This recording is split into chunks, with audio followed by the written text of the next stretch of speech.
Minor का क्या क्या पढ़ लिया था, एक बार देख लेते हैं।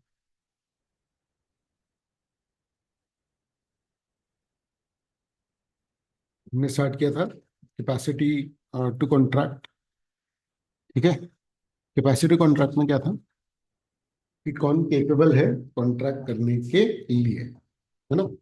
तो जो केपेबल नहीं होगा कॉन्ट्रैक्ट करने के लिए,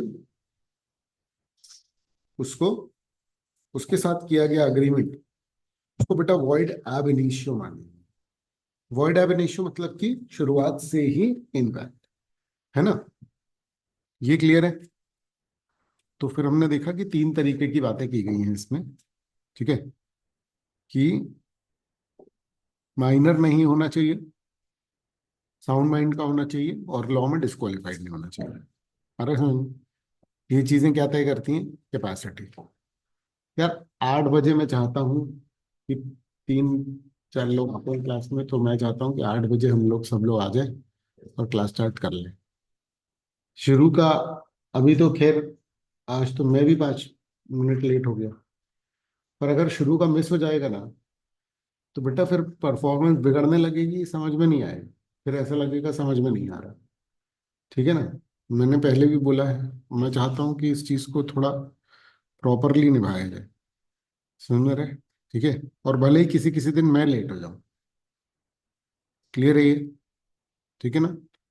समझो, अगर मैं एक दिन लेट हुआ, उसके बाद फिर तुमने बोला कि अरे सर लेट आते हैं, समझ में रहा है? इतने दिन में तो तुम्हें समझ में आ गया हो ना कि मैं आता हूँ प्रॉपरली जल्दी। एक दिन अगर मैं लेट हुआ, उसके अगले दिन से सब लोग लेट आना प्रॉपर चालू कर देते हैं।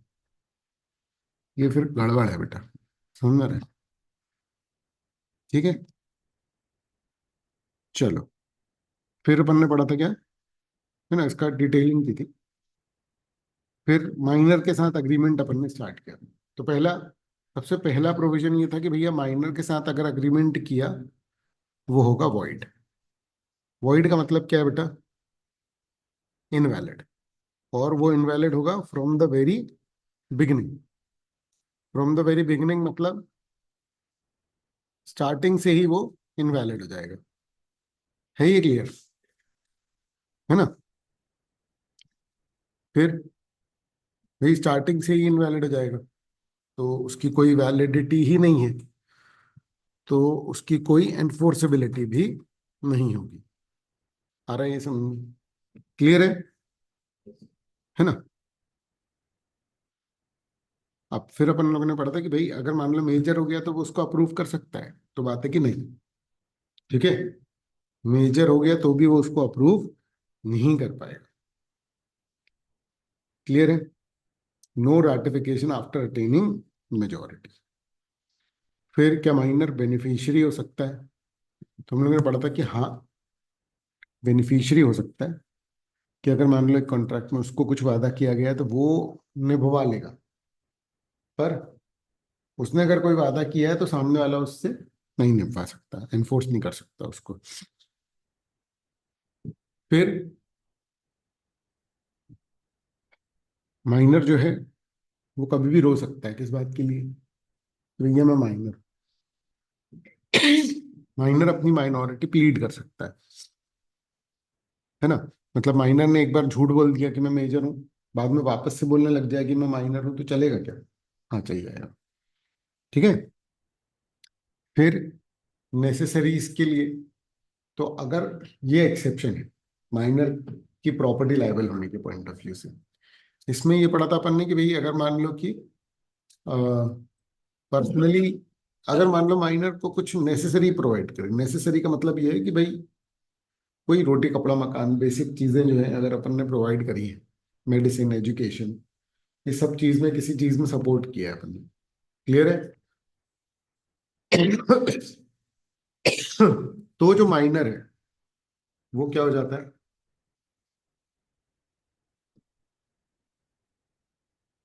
माइनर लायबल नहीं होता, माइनर की प्रॉपर्टी लायबल हो जाती है।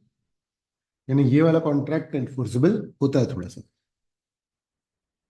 माइनर की प्रॉपर्टी जो है वो लायबल हो जाएगी। इसमें अपन लोगों ने एग्जांपल पढ़ा था कि एक लड़की ने लैपटॉप खरीदा, है ना, उसके पास 20 ही हजार रुपए की चीजें थी, तो वो 20 हजार रुपये उसकी प्रॉपर्टी से रिकवर किया जा सकता है, बाकी नहीं किया जा सकता। ठीक। चलो अब तो हर एक जो पर्टिकुलर टॉपिक है ना, उसमें याद रखो सबसे मेन है सवाल जवाब। सवाल जवाब कैसे? ठीक है, सवाल जवाब पॉइंट ऑफ से करोगे तो तुमको बहुत ऑटोमेटिकली समझ में आ जाएगी। Contract by guardian how far enforceable, मतलब इसका सवाल है क्या गार्जियन माइनर के बिहाफ में कॉन्ट्रैक्ट कर सकते, क्या गार्जियन माइनर के बिहाफ में कॉन्ट्रैक्ट कर सकते हैं? Yes sir. तो बेनिफिशियरी वाला वैसे जो देखो अब सुनो, किसी के बिहाफ में कॉन्ट्रैक्ट करने का क्या मतलब है? जो बेनिफिशियरी है वो क्या है? वो है माइनर, डायरेक्टली किसी के साथ कॉन्ट्रैक्ट कर रहा है।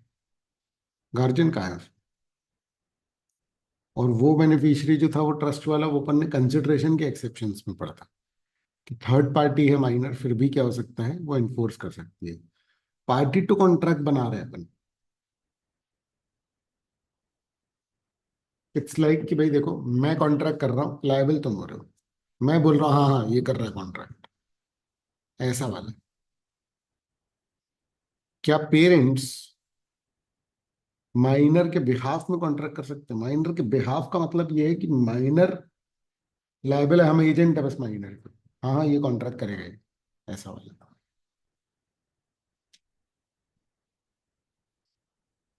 समझ में आ रहा है ना?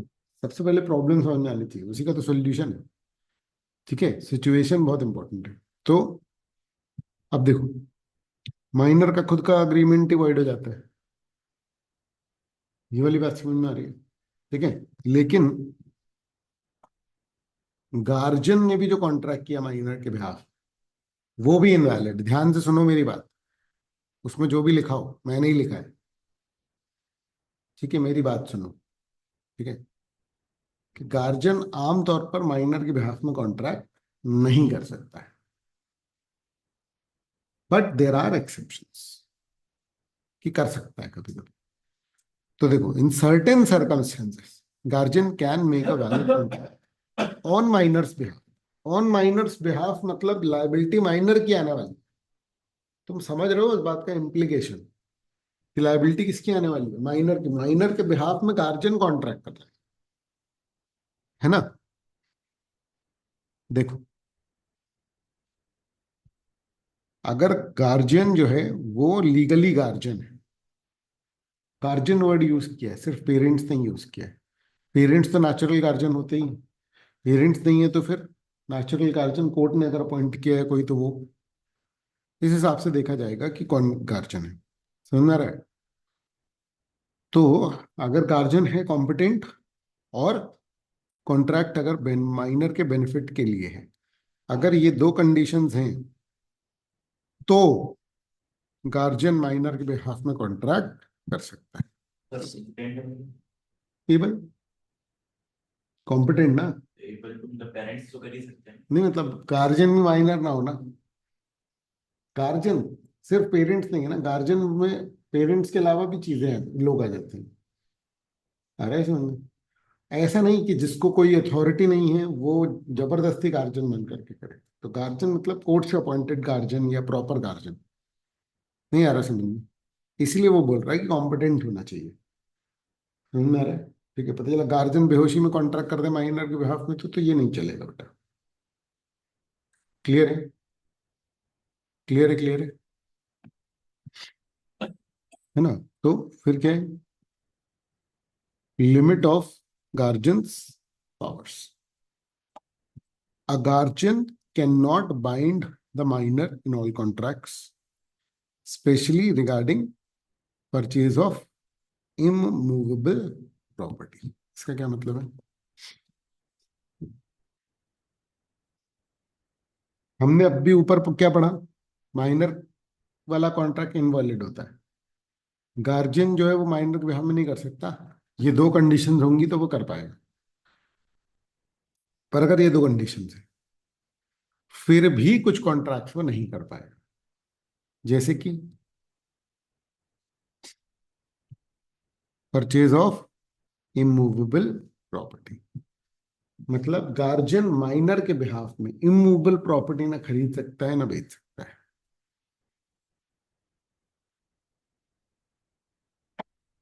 समझे क्या?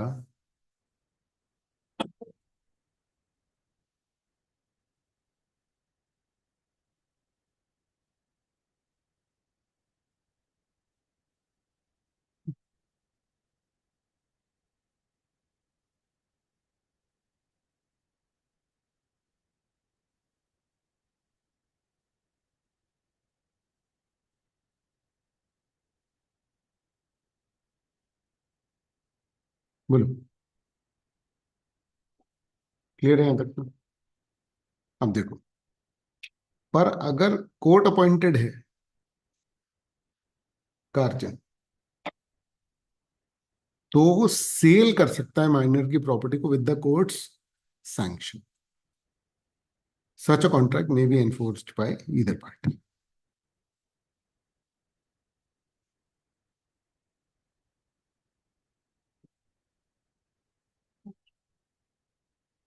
अप्रूव।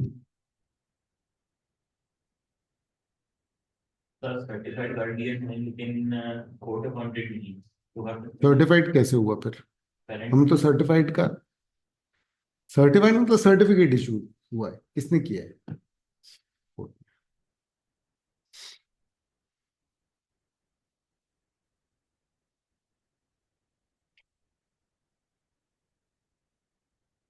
तो पेरेंट्स कर सकते नहीं कर सकते। देखो, माइनर के बेनिफिट के लिए कॉन्ट्रैक्ट हो सकता है, अरे सुन, लेकिन माइनर के गार्जियन भी क्या नहीं कर सकते हैं, उसके बिहाफ में इमूवेबल प्रॉपर्टी का केस वो का कॉन्ट्रैक्ट नहीं कर सकते हैं। यहाँ क्या लिखा हुआ है कि अगर कोर्ट अपॉइंटेड है तो वो कर सकते हैं। समझ में आ रही है बात? ठीक है ना? और नहीं लिखा हुआ है तो इसका क्लैरिफिकेशन में देख करके आपको बता, क्योंकि हम लोग कानून में कैसे चलते हैं, जितना लिखा है उतना ही पे चलते हैं। समझ में आ रहा है? ठीक है ना? तो कोर्ट अपॉइंटेड लिखा है और पेरेंट्स नहीं लिखा हुआ है। क्लियर है? क्या होता है ना, ये जितने भी चीजें होती हैं, जो गैप्स होते हैं, वो सारे कौन डिसाइड करता है? जज। आ रहा है समझ में? तो वी कैन हैव ओपिनियन, तो हम बोल सकते हैं कि हाँ नहीं पेरेंट्स कर सकते हैं, हम बोल सकते हैं हाँ नहीं पेरेंट्स नहीं कर सकते। समझ में आ रहा है? लेकिन हमको ये देखना पड़ेगा कि क्या पास्ट में कोई ऐसा केस आया है जो डिसाइड हुआ है। और अगर नहीं हुआ तो इट कैन गो इधर वे। समझ में आ रही है बात? क्लियर है? ठीक है ना? चलो देखो, पता क्या होता है, देखो इनवैलिड ना ऐसे ऑटोमेटिकली नहीं हो जाता। प्रैक्टिकली लोग जब कॉन्ट्रैक्ट कर रहे होते हैं ना, अगर वो इनवैलिड भी है तो भी हो सकता है लोगों को पता ना हो। समझ रहे हो? मतलब मैं तुम्हारे साथ कोई कॉन्ट्रैक्ट कर रहा हूँ, तुम भी निभा रहे हो, हम भी निभा रहे हैं, पता चला वो कॉन्ट्रैक्ट इनवैलिड है, लेकिन वो बात कभी हुई नहीं। क्यों? क्योंकि कभी पुलिस के पास जाने की जरूरत ही नहीं पड़ी, तुमने भी परफॉर्म कर दिया, हमने भी परफॉर्म कर दिया। तो पॉइंट ये है कि माइनर के साथ भी कॉन्ट्रैक्ट तो होते रहते हैं, कोई समस्या नहीं है। ये क्लियर है क्या? ठीक है, तो उसमें कोई प्रॉब्लम नहीं है। ठीक है, प्रॉब्लम है जब बात कहाँ जाएगी, कोर्ट में। खैर ठीक है ना? चलो फिर देखो, तो for example if a legally appointed guardian sells minor's property with court's approval, the sale is enforceable unlike a normal minor's direct agreement which is void. Minor खुद अगर ऐसा कोई अग्रीमेंट करे तो वो वॉइड है, गार्जियन भी करे तो वो वॉइड है, अनटिल अनलेस कोर्ट के अप्रूवल से वो ट्रांजैक्शन हो रहा है। क्लियर है? क्लियर है? बोलो बोलो।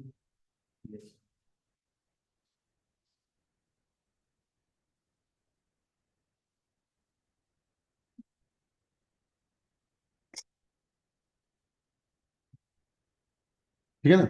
अच्छा, अब नो स्पेसिफिक परफॉर्मेंस, इस लाइन का मीनिंग लिख लो कि स्पेसिफिक परफॉर्मेंस डिमांड नहीं की जा सकती, माइनर से स्पेसिफिक परफॉर्मेंस डिमांड नहीं कर सकते।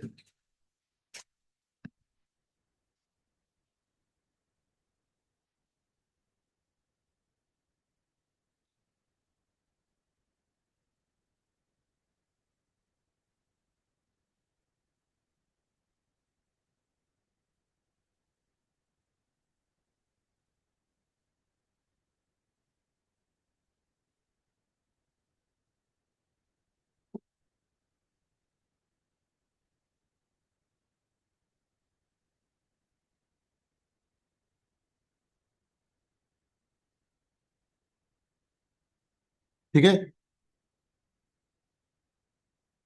Yes. तो माइनर का अग्रीमेंट वॉइड होता है ना। अच्छा, पहले समझो स्पेसिफिक परफॉर्मेंस का मतलब क्या होता है। स्पेसिफिक परफॉर्मेंस का मतलब ये होता है कि, ध्यान से समझना, अगर मैं किसी के साथ कॉन्ट्रैक्ट करता हूँ, वो लीगली एनफोर्सेबल कॉन्ट्रैक्ट है। क्लियर है, ठीक है ना। अब लीगली एनफोर्सेबल कॉन्ट्रैक्ट है, मान लो मैंने किसी से घर किराए से लिया, ठीक है ना। तो मैंने बोला कि भैया मैं आपको 20,000 रुपये रेंट दूंगा, आप मुझे घर रहने के लिए दोगे। हो गया कॉन्ट्रैक्ट। क्लियर है ना। अब जब उसको निभाने की बारी आई, तब क्या हुआ, सामने वाली पार्टी ने मना कर दिया, बोले नहीं हम नहीं घर दे पाएंगे। आ रहा है समझ में? ठीक है। हम कह रहे यार ऐसे कैसे, हमको नुकसान हो जाएगा ये वो। तो वो कह रहा है कि भैया क्या नुकसान होगा, हम भर देते हैं। तो कानून में है प्रोविजन कि भैया अगर आपने कॉन्ट्रैक्ट तोड़ा तो क्या करो, नुकसान भर दो, कोई समस्या नहीं। पर मैं बोल रहा हूँ नहीं, मुझे घर ही चाहिए। घर मांगा था ना किराए से, घर ही दो किराए से। वो कह रहा है अरे यार तुम्हारा जितना नुकसान हो गया हम भर रहे हैं ना। मैं कह रहा नहीं, नुकसान की भरपाई नहीं चाहिए, घर ही चाहिए। क्लियर है। तो ये जब मैं डिमांड कर रहा हूं तो ये क्या है, स्पेसिफिक परफॉर्मेंस। तो अब ये मामला कोर्ट में जाएगा किस पॉइंट ऑफ व्यू से, कि भैया स्पेसिफिक परफॉर्मेंस मिलनी चाहिए कि नहीं मिलनी चाहिए। आमतौर पर बहुत सारे लोगों को स्पेसिफिक परफॉर्मेंस मिल जाती है। क्लियर है ना। हो सकता है कि मेरे केस में कोर्ट जो है वो अलाउ करते हैं, क्या अलाउ करते हैं, स्पेसिफिक परफॉर्मेंस। लेकिन हो सकता है ना करें। लेकिन माइनर के केस में, अगर आपने माइनर के साथ कोई कॉन्ट्रैक्ट किया, तो आप कभी भी माइनर को ये नहीं बोल सकते कि नहीं, जो बात तय हुई थी वो निभाओ। समझ में आ रही है बात। ये जो स्पेसिफिक परफॉर्मेंस वाला प्रोविजन है, ये किसी भी व्यक्ति के अगेंस्ट चल जाएगा, माइनर के अगेंस्ट नहीं चलेगा। तो यहाँ पर मेन बात आपके समझने की एक है, क्या, स्पेसिफिक परफॉर्मेंस। हम लोग जो आगे एक यूनिट आएगा परफॉर्मेंस ऑफ कॉन्ट्रैक्ट, उसमें पढ़ेंगे इसको।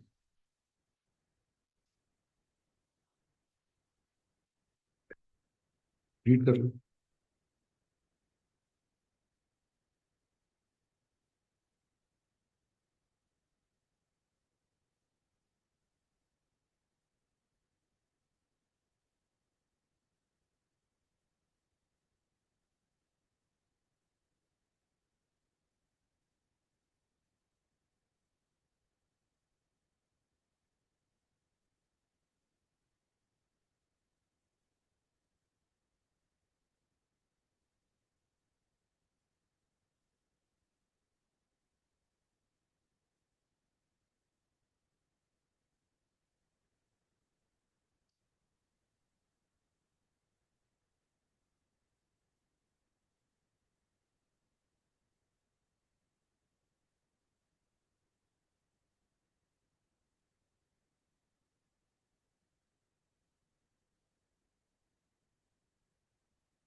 ठीक है, फिर वही। चलो अब देखो, तो माइनर के साथ किया गया अग्रीमेंट वॉइड है, स्पेसिफिक परफॉर्मेंस का सवाल ही नहीं उठता। इसका मतलब आप माइनर से स्पेसिफिक परफॉर्मेंस क्लेम नहीं कर पाएंगे। क्लियर है। The contract is unenforceable from the start. ऐसे कॉन्ट्रैक्ट शुरू से ही अनएनफोर्सेबल है वैसे तो। आप माइनर के खिलाफ थोड़ी ना कोर्ट केस कर पाओगे। So the court can not compel actual performance of its terms. Minor को कभी भी ये नहीं बोला जाएगा कि जो तय हुआ था कॉन्ट्रैक्ट में उसे निभा, क्योंकि माइनर के साथ किया गया एग्रीमेंट है, वैसे भी अवॉइडेबल इश्यू होता है। माइनर कभी भी इंसॉल्वेंट नहीं होगा। मतलब माइनर कभी भी क्या नहीं होगा बेटा, इंसॉल्वेंट। क्या मतलब है इस बात का, इंसॉल्वेंट कौन होता है पहले ये समझो। जिसका भी, मान लो कि क्या है, जो भी व्यक्ति कर्जे में डूब जाना, वेरी गुड। मतलब कि अगर मान लो किसी के ऊपर लायबिलिटी है इतनी कि उसके पास जो प्रॉपर्टी है वो पूरी नहीं पड़ रही, आ रहा है समझ में? तो क्रेडिटर जब केस लगा देते हैं कि नहीं भैया हमको पैसा दो, और वो पैसे पे करने की हालत में नहीं है, तो ऐसे व्यक्ति को क्या बोला जाता है, इंसॉल्वेंट। आ रहा है समझ में? तो जब कोई व्यक्ति इंसॉल्वेंट हो जाता है तो फिर कोर्ट कचहरी और वो सब होता है। माइनर कभी इंसॉल्वेंट हो ही नहीं सकता, हम ये बोल रहे हैं। वाई? क्यों? क्योंकि लोन के कॉन्ट्रैक्ट की एनफोर्सेबिलिटी नहीं है ना उसके अगेंस्ट। कभी भी ये नहीं बोला जा सकता कि नहीं तुम क्या करो, चुकाओ पैसे। क्यों नहीं बोल सकते उसको चुकाने के लिए? कि वो माइनर है, तो उसके साथ किया गया एग्रीमेंट शुरू से ही क्या है, इनवैलिड है। तो a minor cannot be declared an insolvent. He or she is incapable of contracting debts in the in a legally binding manner. तो इसका इफेक्ट क्या होगा? Any debts are payable only from the minor's personal property.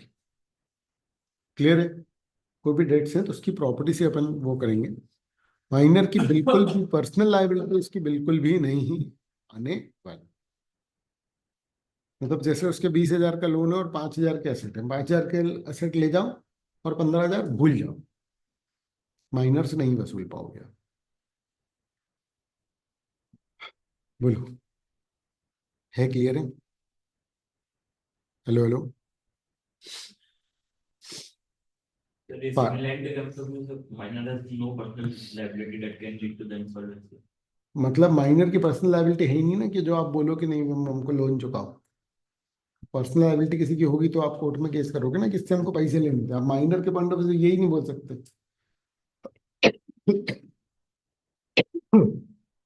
Liability इंकर नहीं कर रहा ना वो।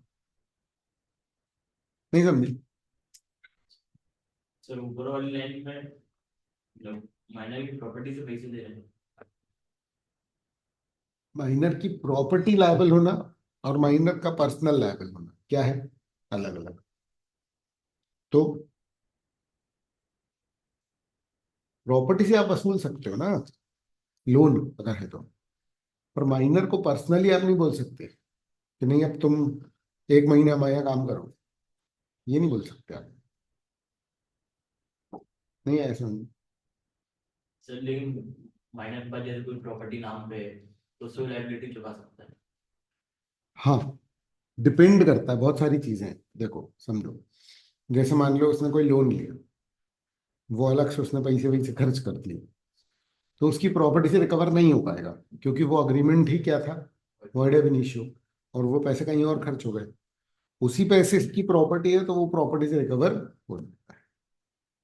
आ रहा है समझ में? यस। बहुत सारे केसेस हैं, अलग अलग डिसीजन हैं इस पर। आ रहा है समझ में?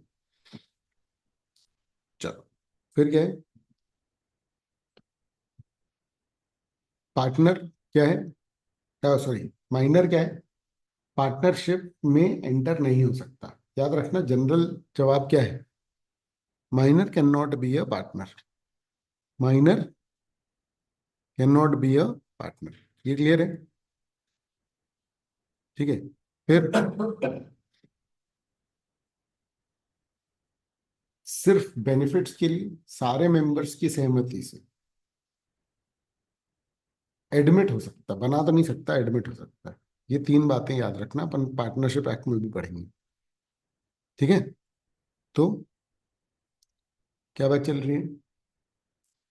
Minor can be admitted to the benefits of partnership. Minor can be admitted to the benefits of partnership, है ना, with the consent of all the partners. ठीक है? तो बेसिकली सबसे पहली बात तो कि माइनर नहीं बन सकता फॉर्म में पार्टनर, पर बेनिफिट्स के लिए उसको एडमिट किया जा सकता है। फुल पार्टनर नहीं होगा, मतलब कि माइनर का जो कैपिटल है वो लगाया जा सकता है, पर अगर फर्म डूबी और लोन बचा तो माइनर के ऊपर बात नहीं आएगी।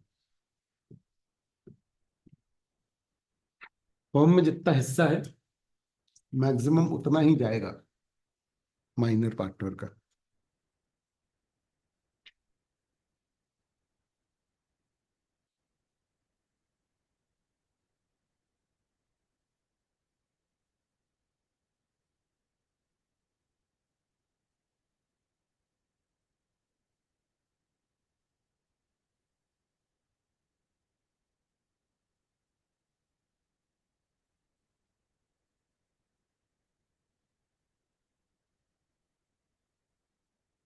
ठीक है।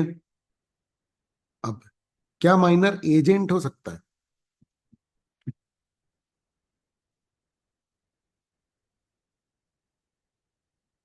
देखो, सबसे पहले ये समझ लो, minor can be an agent. Minor agent हो सकता है।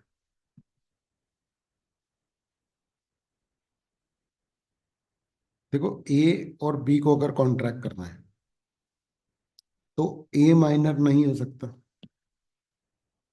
बी माइनर नहीं हो सकता। पर ए अगर मान लो कि सी को भेजे कि जाओ बी के साथ बात कर लो और उसको बता देना टर्म्स टर्म्स, और मैं कॉन्ट्रैक्ट में इंटर हो जाऊंगा, किसके साथ? बी के साथ। तो ट्रांजेक्शन करने के लिए वो अपने एजेंट को भेज रहा है। तो कॉन्ट्रैक्टिंग पार्टी कौन कहलाएंगे? ए और बी। ये जो एजेंट है, ये निमित्त मात्र है, इज ओनली द मीडियम। तो क्या वो मीडियम बन सकता है माइनर? नहीं आया समझ? आगे। माइनर का एजेंट नहीं हो सकता, but minor can be the agent. Clear है?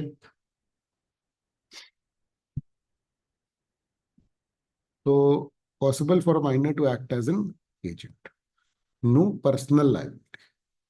If he breaches his agency duties, he cannot be held personally liable. ठीक है।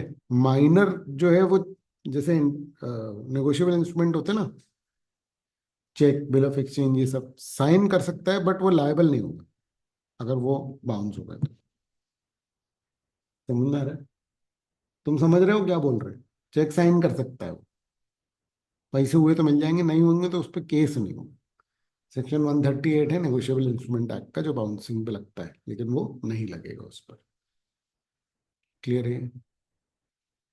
माइनर के पास बैंक अकाउंट हो सकता है, कोई समस्या नहीं है, और वो चेक भी दे सकता है, पर अगर चेक बाउंस हुआ तो उसके ऊपर केस नहीं हो सकता।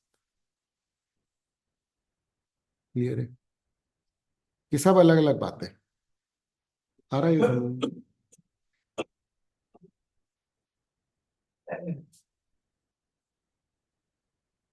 ठीक है।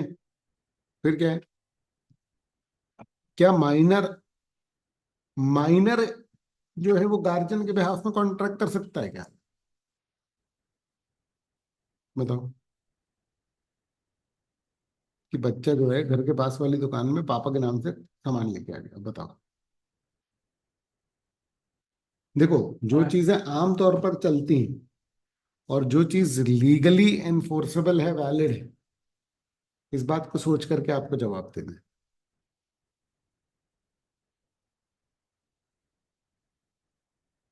देखो, कानून जब बनता है ना, तो आमतौर पर जो चीजें हो रही हैं वो तो ठीक है, लेकिन समझना, इसकी पॉसिबिलिटी तो बहुत अजीब है ना।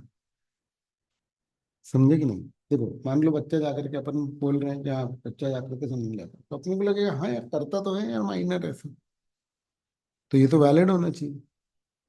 पर आप सोचो, वो जा करके 10 टॉफी के बड़े बड़े डब्बे ले आया पापा के नाम पे, तो क्या पापा को पैसे देने पड़ेंगे? हाँ या नहीं? नहीं। समझ रहे हो? अब मैं बोल रहा हूँ कि भैया वो, क्या कहते हैं, 2 किलो शक्कर ले आया तो वो लायबल है, पर अगर वो 10 टॉफी के डब्बे लेके आए तो वो लायबल नहीं है। पॉइंट समझ में आ रहा है? तो ये तय करना बड़ा मुश्किल होता है ना। इसीलिए अपन ने क्या बोला कि नहीं भाई, माइनर कॉन्ट्रैक्ट नहीं कर पाएगा। समझ में आ रही है ये बात? क्लियर है? अच्छा, माइनर एजेंट हो सकता है, अगर एज एन एजेंट यूज किया जा रहा है उसको, तो फिर तो ठीक है, पर झूठा एजेंट नहीं बन सकता ना वो। समझ में आ रहा है कि नहीं? तो जनरल रूल यही है कि minor can not bind as parent और गार्जियन टू कॉन्ट्रैक्ट अनलेस कि वो agent. Richa a minor buys a scooty and claims कि भैया पापा पैसे देंगे, डीलर उसको, वो पेरेंट्स को फोर्स नहीं कर सकता अनटिल अनलेस पेरेंट्स ने फोर्स सच में किया था। समझ में आ रहा है कि अगर पेरेंट्स ने फोर्स नहीं किया था तो स्कूटी वाला स्कूटी ले जाए, पर पेरेंट से पैसे नहीं ले पाएगा वो। आमतौर पर हम लोग मूवी में या किसी तरीके से ऐसा नोटिस करते हैं कि भैया बच्चों के एक्ट के लिए पेरेंट्स होंगे लायबल, बट लीगली नहीं होंगे कभी भी। Parents are not liable for their children. समझ में आ रही है बात? वो तो हमारा कल्चर ऐसा है, हमारी सोसाइटी ऐसी है, जिसके कारण क्या होता है, पेरेंट्स को ब्लेम किया जाता है। समझ में आ रहा है? अरे सिखाए नहीं बच्चों को, संस्कार नहीं दिए। समझ में आ रहा है? ये सारा लड़ाई वड़ाई भी हो जाती है। बट अगर बात लीगल हो जाए, कोर्ट में पहुंचे, तो आप समझो कि माइनर के एक्ट के लिए लायबिलिटी नहीं होगी। अच्छा, अब हम यहाँ पर क्रिमिनल और कोई भी एक्ट की बात नहीं कर रहे हैं। हम यहाँ पर सिर्फ और सिर्फ कॉन्ट्रैक्चुअल बात कर रहे हैं। कोई माइनर चोरी कर रहा है तो भैया उसका क्या होगा, ये मैं नहीं बता सकता हूँ आपको, और ये हमारे कोर्स में भी नहीं। समझ में आ रहा है? हम लोग माइनर का एक्ट नहीं पढ़ रहे हैं, हम लोग पढ़ रहे हैं कॉन्ट्रैक्ट एक्ट। कॉन्ट्रैक्ट एक्ट से रिलेटेड जितनी भी माइनर की चीजें हैं हम उनको पढ़ रहे हैं। अरे द मोमेंट तुम माइनर को सेंटर में रख करके ट्रांजेक्शन्स या कुछ भी और डिफाइन करने लग जाओ, तो हम एक्ट के दायरे से बाहर निकल जाएंगे। समझ में आ रही है बात? है ना? तो मैंने आपको माइनर की सारी बातें नहीं बताई, कॉन्ट्रैक्ट से रिलेटेड माइनर की सारी बातें बताई। क्या ये क्लियर है ना? चलो एक और देखो। मान लो कि एक मेजर और एक माइनर, ये दोनों साथ में मिलकर के किसी और के साथ कॉन्ट्रैक्ट कर रहे हैं। देख रहे हो?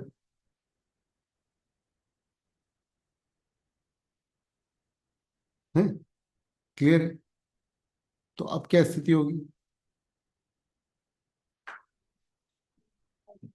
मेजर लायबल होगा, माइनर लायबल नहीं होगा। ये जो थर्ड पार्टी है, ये ए है, ये बी है, ये सी है, वो ए पे क्लेम कर सकती है, बी पे क्लेम नहीं कर सकती। सिंपल बात बोलो। है क्लियर?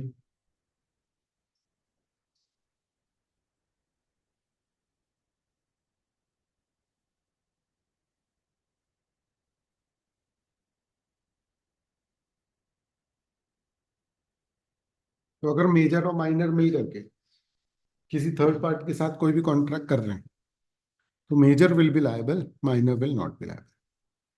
कॉन्ट्रैक्ट ज्वाइंटली किया गया है, एक अडल्ट और एक माइनर। ऐसा हो सकता है कि एक साइड दो पार्टीज हो, दो लोगों के साथ ज्वाइंटली कॉन्ट्रैक्ट किया जा रहा है। Adult alone is bound. Minor share of liability does not exist as minor cannot be held liable. Minor को लायबल नहीं ठहराया जा सकता। क्लियर है? तो सीनदास वर्सेस रामचंद्र, दो परचेज हुई थी, एक माइनर था और दूसरा मेजर था। देखो माइनर और मेजर ऐसे आमने सामने नहीं है, ऐसे माइनर मेजर साथ में है और एक और थर्ड पार्टी मेजर साथ में। Seller could enforce the contract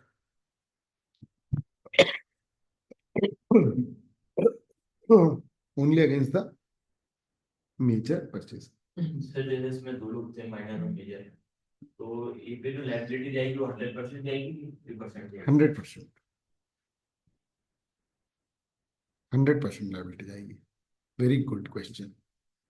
ये वाला सवाल अभी तक किसी ने नहीं पूछा, पर ये बहुत इंपॉर्टेंट है। आ रहा है समझ में? इसके ऊपर पूरी लायबिलिटी जाएगी। क्लियर है?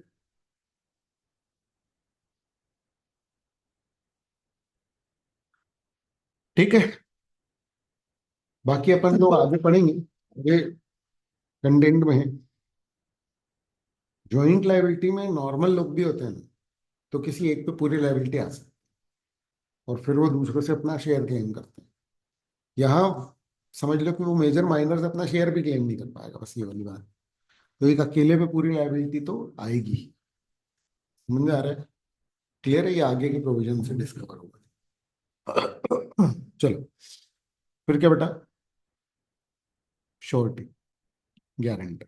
देखो सुनना ध्यान से, हम लोग आगे एक पर्टिकुलर टाइप का कॉन्ट्रैक्ट पढ़ेंगे, कॉन्ट्रैक्ट ऑफ गारंटी। ठीक है? ये मैं क्यों बोल रहा हूँ? क्योंकि भाई बहुत सारे टाइप के कॉन्ट्रैक्ट्स जो हैं वो डिफाइन किए गए हैं कॉन्ट्रैक्ट एक्ट। अब क्या है कि वो आगे वाले कॉन्ट्रैक्ट भी अगर माइनर करता है तो क्या करेगा, लेकिन उसको समझाने के लिए मुझे वो वाले का भी आइडिया आपको देना पड़ेगा। तो होता यह है कि मान लो ए ने लोन लिया बी से, बी इज द क्रेडिटर, पर बी ने ए को बोला कि भैया किसी से गारंटी दिलवाओ, किसी बंदे से। तो उसने सी से गारंटी दिलवाई, तो सी बेटा क्या हो गया, श्योरिटी। श्योरिटी जो नाम है वो किसके लिए यूज होता है बेटा, गारंटर। क्लियर है, आ रहा है ये समझ में, ठीक है ना। तो है ना, समझना, surety for a minor, surety for a minor मतलब लोन किसने लिया है, माइनर कौन है हमारे एग्जाम्पल में, अरे ए है माइनर, माइनर लोन लिया, और सी जो है उसने गारंटी दे दी कि नहीं नहीं, गारंटी का मतलब समझ रहे हो ना, कि सी जो है वो बी से बोल रहा है कि दे दो इसको लोन, नहीं चुकाएगा तो हम चुकाएंगे। अब यहाँ मैटर क्या है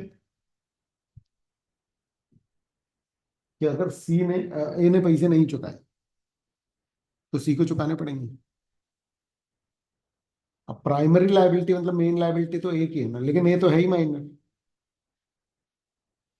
और माइनर लायबल नहीं है। माइनर से लोन वापस नहीं लिया जा सकता ना, तो क्या श्योरिटी से लिया जा सकता है, चलो देख, ठीक है ना। थर्ड पर्सन सी श्योरिटी बन सकता है गारंटी के कॉन्ट्रैक्ट में, surety is liable to the creditor if minor defaults. तो यहां पर सवाल उठता है कि भैया अगर ए लायबल नहीं है तो क्या सी लायबल होगा, हाँ सी लायबल होगा। बोलिए क्या, ये क्लियर, बोलो बोलो बोलो।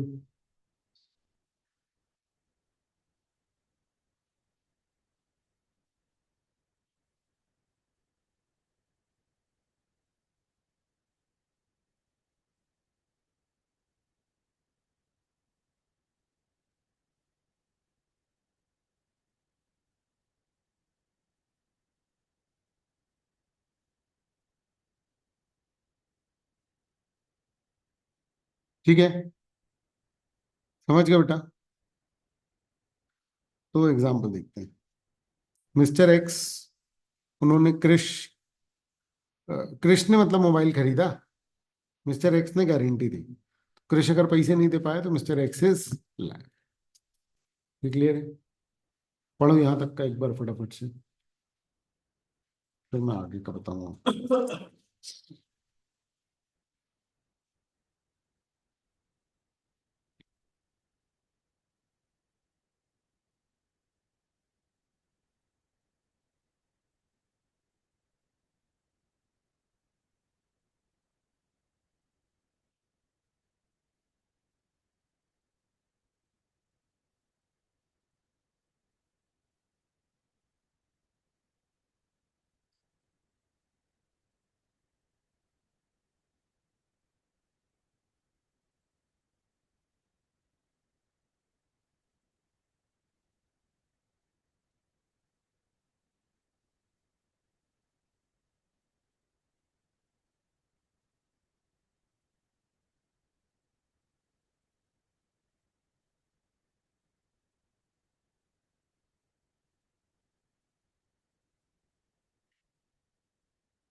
देखो, बेनिफिशियरी वाले वैलिड है, माइनर को लोन मिल रहा है ना तो उसको बेनिफिट मिल जाए, इसलिए ये वैलिड है।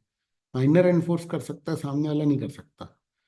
पर यहाँ पर लोन देने की बात है ना, देखो क्या है, एक पर्टिकुलर चीज को वैलिड या इनवैलिड करार देने के पीछे जो है वो बहुत स्टोरी होती है।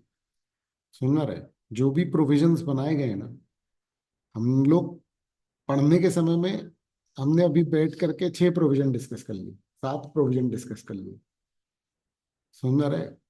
पर एक एक प्रोविजन डिसाइड करने में कितना वक्त लगता है, जस्ट इमेजिन। ठीक है, कि जितने भी इंटेलेक्चुअल बुद्धिजीवी लोग हैं वो सब बैठ करके पूरा एनालाइज कर रहे होंगे जब बन रहा होगा कानून, कह रहे हैं इसको अपन वैलिड दें या ना दें, तो उस समय उन लोगों ने ये डिस्कस किया होगा कि अगर हम इस वाले को इनवैलिड करार दे देंगे तो शायद एक बच्चे को कभी एजुकेशन लोन न मिल पाए। आप पॉइंट समझ रहे हो? तो फिर उन्होंने बोला कि अरे यार एक काम करते हैं, गारंटर दे दो तो वैलिड करार दे देते हैं, ताकि जिसको एजुकेशन लोन मिलना हो तो फिर वो मिल जाए। ऐसा डिस्कशन हुआ होगा तब, कानून बनने के समय। आप समझो, अलग अलग सिचुएशन है, आप जनरलाइज नहीं कर सकते कि माइनर के साथ सारे करें। कानून ने भी ये नहीं किया, क्योंकि जैसे करेंगे तो क्या होगा, फिर दिक्कत हो जाएगी ना। आ रहा है ये समझ में? हेलो। जी। अरे हाँ बेटा, मेरी क्लास चल रही है। हाँ ठीक है।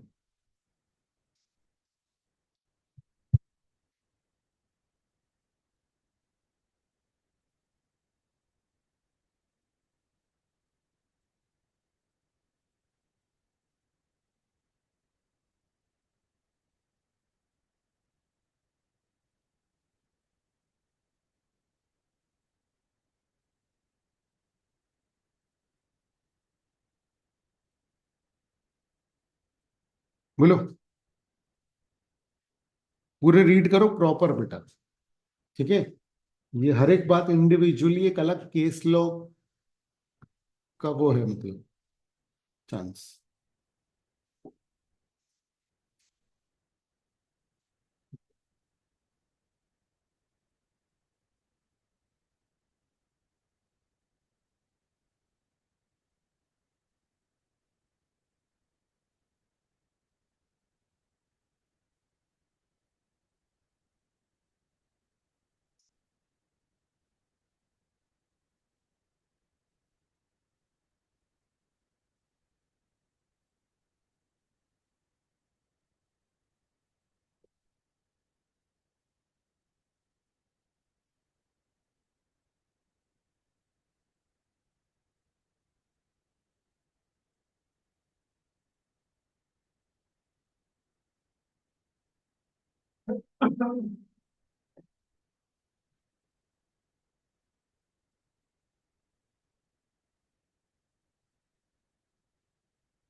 ठीक है,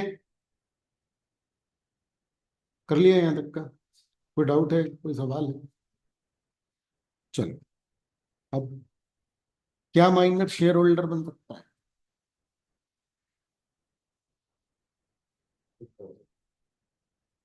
शेयर होल्डर, शेयर होल्डर मतलब शेयर्स ले सकता है क्या? देखो, शेयर्स लेना एक कॉन्ट्रैक्चुअल बात है, समझ में आ रहा है? तो आमतौर पर तो वो नहीं कर सकता। ठीक है ना? अब अनपेड शेयर्स का तो वैसे भी बिल्कुल भी नहीं होता, क्योंकि अगर अनपेड शेयर्स का तो उसको अलॉटमेंट कर दिया, जैसे 10 रुपए का शेयर है, 6 रुपए पेड है, और 4 रुपए बचे हुए, तो कंपनी तो कभी मांग ही नहीं सकती उससे पैसे। समझ में आ रही है बात? क्या होता है, जो भी कंपनीज होता है, आमतौर पर कोई भी जो बिजनेस होता है वो कैसे होता है, तो अपन ने साथ में बिजनेस चालू कर लिया, तो अपन ने अपने अपने पैसे लगाए, प्रॉपर्टी लगाई, जो भी है, और बिजनेस करना जो है वो चालू कर दिया, है ना। कंपनी में क्या होता है, थोड़ा सा फॉर्मल होता है कि भाई कंपनी एक अलग पर्सन है, और अपन लोग अपने पैसे लगा रहे हैं। अच्छा, अपन जितने पैसे लगाएंगे उतने के अपने को क्या मिलते हैं, शेयर। पर उसमें व्यवस्था ऐसी कि जैसे 10 रुपए का शेयर, तुमने 10,000 शेयर लिए तो 1 लाख रुपए हैं। तुम कह रहे भाई अभी 60 ही हजार है, लेकिन तुमको 10,000 शेयर चाहिए, तो 10,000 शेयर 1 लाख रुपए के हैं, तुम्हारे पास 60 हजार है, तो हमने बोला, चलो ले लो 1 लाख शेयर, पर वो तुम्हारे अभी 6 रुपए पेड़ है, फिर बाद में 40 और देना, तो फिर तुम्हारे पूरे 1 लाख के शेयर होते हैं। ये समझ में आ रहा है? ऐसे शेयर्स को क्या बोलते हैं, अनपेड शेयर्स। तो ये जो अनपेड है ना, ये क्या होता है,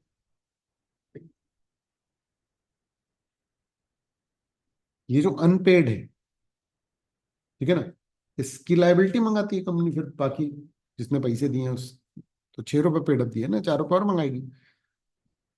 माइनर से नहीं मंगा सकते आके, इसीलिए इन जनरल तो माइनर शेयर होल्डर बन ही नहीं सकता। मान लो कंपनी ने बना दिया धोखे से, तो कंपनी बचे पैसे नहीं मांग पाएगी उससे।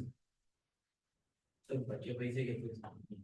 देखो, एक शेयर की बात करते हैं, एक शेयर जो है वो कितने का है, 10 रुपए का। मैंने कहा अभी 6 ही हैं, दे दो, वो 4 बाद में दे देंगे। आ रहा है समझ? जैसे तो ऐसे होता है, आ रहा है समझ? मतलब ऐसे इंडिविजुअल नहीं होता, कंपनी ही क्या करती है, शेयर 6 रुपए का ही पेड अप अभी इशू कर रही है। मतलब अभी 10 रुपए का शेयर है, अभी 6 रुपए दे दो, सबसे। आया समझ? और बाद में कंपनी 4 रुपए और मंगाती है, तो ये अगर माइनर नहीं दिए तो माइनर पे केस नहीं हो सकता। आया समझ? इसलिए नॉर्मली, अच्छा, शेयर्स देने को बोलते हैं, मतलब किसी के नाम पे लिखने को शेयर्स को क्या बोलते हैं, अलॉटमेंट। कि शेयर्स हम क्या कर रहे हैं, अलॉट कर रहे हैं। तो जनरल रूल क्या है, माइनर इनकॉम्पिटेंट है to be shareholder because it involves contractual obligations. If by mistake he becomes a member, the company may remove his name from the register. Clear है? Exception क्या है? A minor through a lawful guardian may hold fully paid shares by transfer or transmission. Here, the minor faces no further liability on those.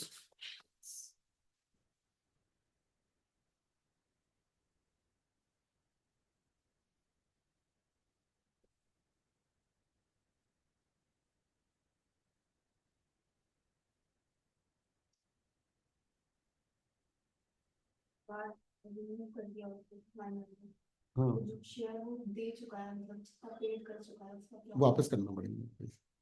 Company जो है अगर मान लो कि minor से छीन रही है शेयर, तो उसके पैसे उसको वापस करना पड़ेंगे। देखो, तुम जनरल रूल ये समझ लो कि माइनर का पैसा कोई नहीं खा सकता। आ रहा है समझ? माइनर भी ऐसा सच किसी का पैसा नहीं खा सकता, लेकिन अगर उसने खर्च कर दिया है तो फिर उससे रिकवर नहीं हो सकता। बचे हैं उसके पास तो रिकवर कर लो, ऐसा टाइप का चलता है। बोलो, ये क्लियर है? तो एक्सेप्शन में ये लिखा है कि जैसे कोई पेरेंट्स है, लॉफुल गार्जियन है ना, वो लॉफुल गार्जियन क्या कर सकते हैं, उनके पास fully paid share, fully paid मतलब उसको कोई लायबिलिटी नहीं बची, वो फुली पेड शेयर्स उन्होंने माइनर को ट्रांसफर कर, मैंने अपने शेयर्स अपने बच्चे को ट्रांसफर कर दिए, वो माइनर है, तो may hold fully paid shares by transfer or transmission. Here, the minor faces no further liability on those shares.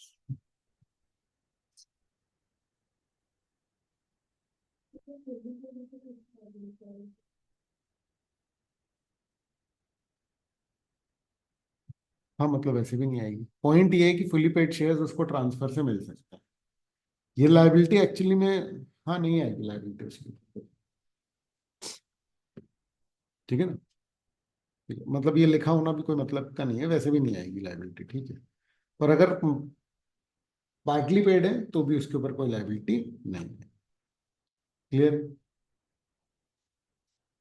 Case के हिसाब से सोचना पड़ेगा आपको, याद रखना कि भैया माइनर एक कंपनी है, उसने माइनर को शेयर्स दे दिए, अब वो पैसे देने से मना कर रहा है, क्या होगा। ठीक है ना, इस तरीके का है। क्लियर है बेटा ये। चलो अब क्या है, लाइबिलिटी फॉर टॉर्ट्स।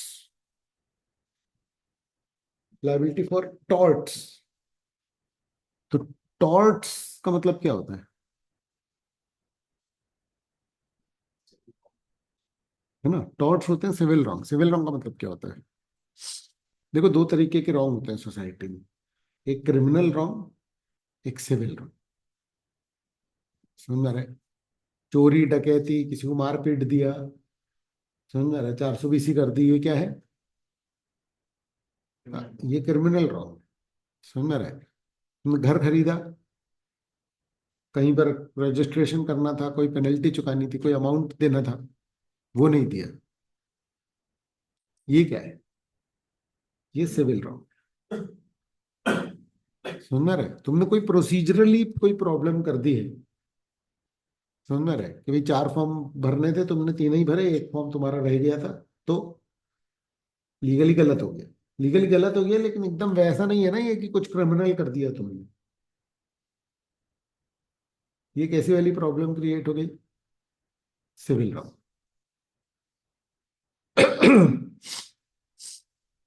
समझ में आ रहा है।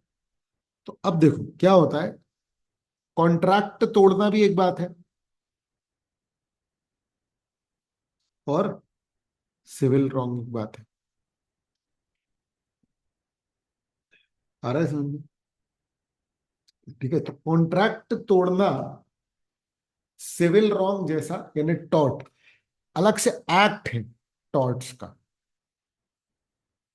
समझ में आ रहा है? उसको बोलते हैं लॉ ऑफ टॉर्ट्स। समझ में आ रहा है। ट्रेसपास मतलब क्या होता है, किसी और को बिलोंग करती कोई जगह, तुम वहां घुस जाओ, नो ट्रेसपासिंग लिखा होता है, इससे देखा है कभी, देखा है कभी नो ट्रेसपासिंग लिखा होता है। नो ट्रेसपासिंग का मतलब क्या है कि प्राइवेट प्रॉपर्टी है, यहां से आप जाओगे नहीं, किसी की प्राइवेट प्रॉपर्टी से नहीं जाओगे। आ रहा है समझ में। हाँ, तो टॉर्ट एक सिविल रॉन्ग है ना। माइनर जो है वो टॉर्ट के लिए लायबल होगा। इन जनरल माइनर जो है वो टॉर्ट के लिए तो लायबल हो जाता है, सिविल रॉन्ग के लिए। ध्यान से समझना।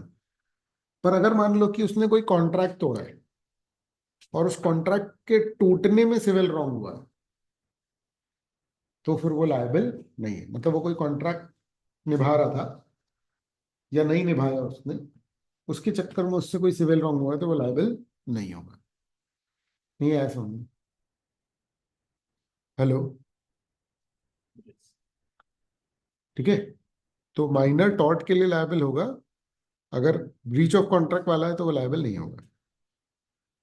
दूसरा, if it's purely a tortious act, मतलब सिर्फ टॉर्च वाला है, जैसे कि प्रॉपर्टी डैमेज कर रहा है, तो माइनर लायबल हो जाएगा। तो जैसे कि उसने घोड़ा लिया किराए से, है ना, घोड़ा चलाने के लिए लिया माइनर में, पर उसने अपने फ्रेंड को दे दिया जिसने घोड़ा चलाया, और घोड़ा मतलब उसने तांगे में बांध दिया, और फिर घोड़ा जो था वो मर गया।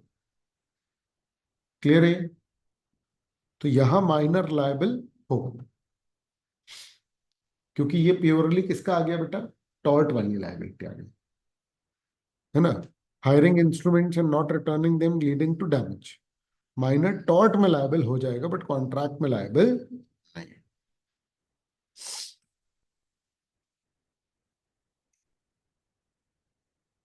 पॉइंट ये कि सिविल रॉन्ग अगर माइनर ने कुछ भी किया तो वो लायबल हो जाएगा बेटा। क्लियर है, क्लियर है।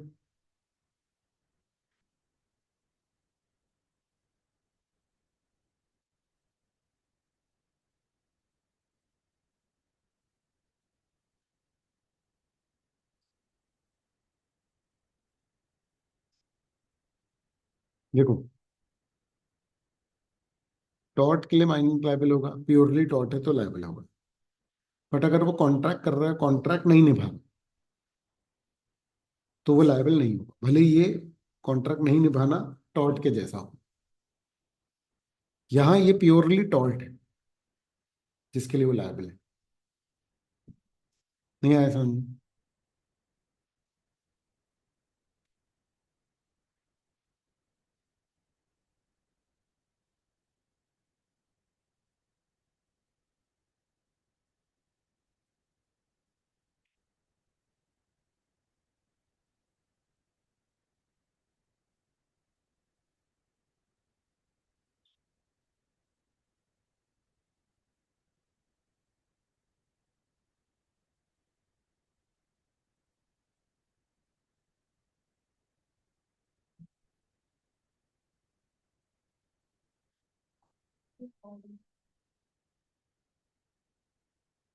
ब्रीच ऑफ कॉन्ट्रैक्ट हो सकता है टॉर्ट। अगर ब्रीच ऑफ कॉन्ट्रैक्ट है भी टॉर्ट, तो उसके लिए वो लायबल नहीं है। कौन? माइनर।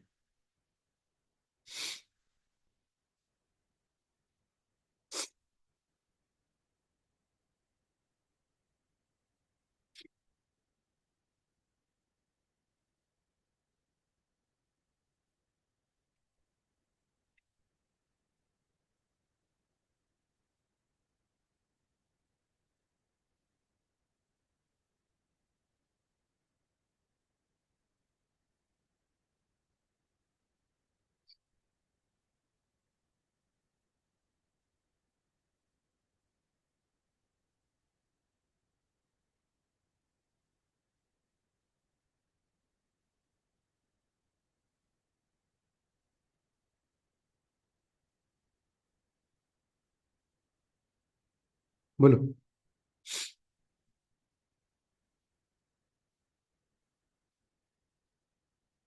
हो गया?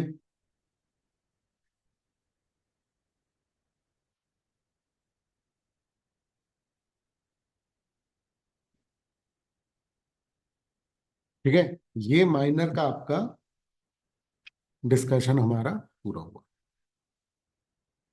बोलो, यहाँ तक की कहानी समझ में आई कि नहीं आई?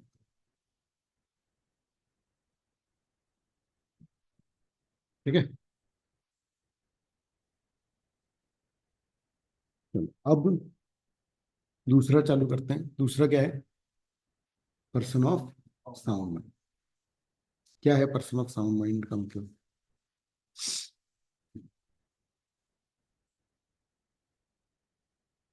देखो, जिस वक्त कॉन्ट्रैक्ट हो रहा है, हम लोग, देखो, एक नॉर्मल व्यक्ति कॉन्ट्रैक्ट कर सकता है, पागल व्यक्ति कॉन्ट्रैक्ट नहीं कर सकता।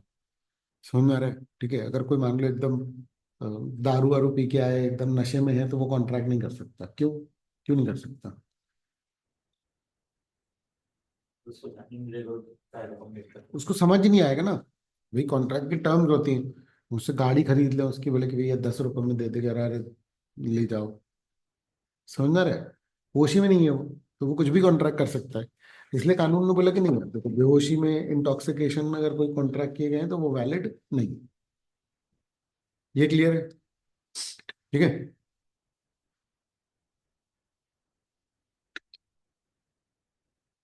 तो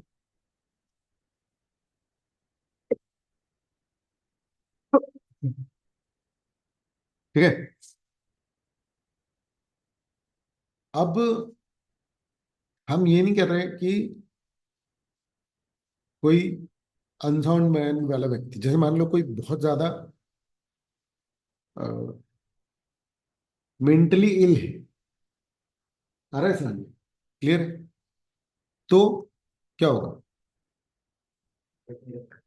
ज्यादातर टाइम, ध्यान से सुनना मैं क्या बोल रहा हूँ, ज्यादातर टाइम वो सोच समझ नहीं पाता है। अब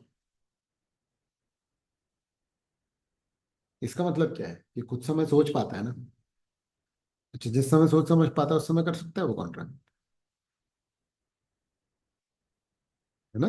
तो हमारा मेन इस पर्टिकुलर पूरे प्रोविजन का जो मीनिंग है ना, एज पर सेक्शन 12, उसका ये है कि जिस समय कॉन्ट्रैक्ट कर रहे हो ना, उस समय आपका क्या होना जरूरी है? Sound mind. क्लियर है ना? तो पर्सन साउंड माइंड का होगा तो कॉन्ट्रैक्ट वैलिड हो जाएगा जिस समय कॉन्ट्रैक्ट कर रहा है उससे। और साउंड माइंड बोलते किसको है? कब बोलेंगे कि साउंड माइंड का है? तो पर्सन को साउंड माइंड का तब कहा जाएगा जब कॉन्ट्रैक्ट करते समय वो पूरी तरीके से ये समझने के लिए ये समझने में समर्थ है, क्या ये समझने के काबिल है कि भाई इस कॉन्ट्रैक्ट का क्या असर मुझ पर पड़ेगा। एक राशनल सोचा समझा डिसीजन, जजमेंट अगर वो ले सकता है कि उसके ऊपर इन चीजों का क्या प्रभाव पड़ेगा, ये सब वो सोच पा रहा है, तो क्या है? हाँ, कॉन्ट्रैक्ट करने के लिए साउंड माइंड। हाँ, तो फिर वो वैलिड। बोलो। रैशनल सोचा समझा, ठीक है। इरेशनल मतलब एकदम पगले टाइप। क्लियर है?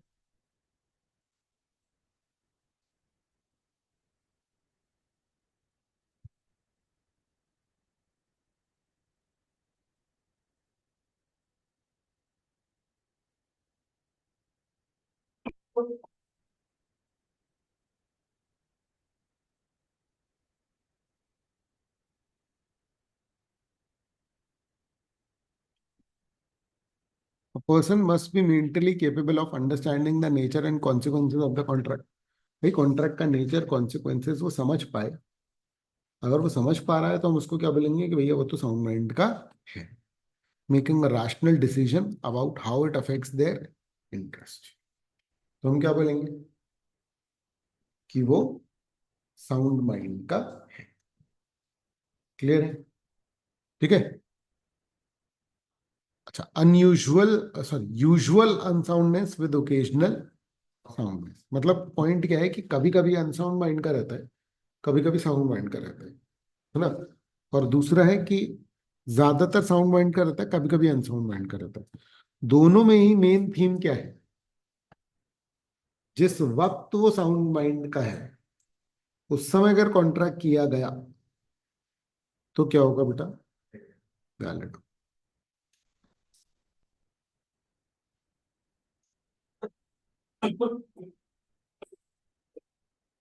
A person who is usually of unsound mind but occasionally periods of clarity, they can make contract only during periods when they are of sound mind, है ना? A person who is usually of sound mind but occasionally unsound mind, illness, intoxication, they cannot make contract during the period of unsoundness।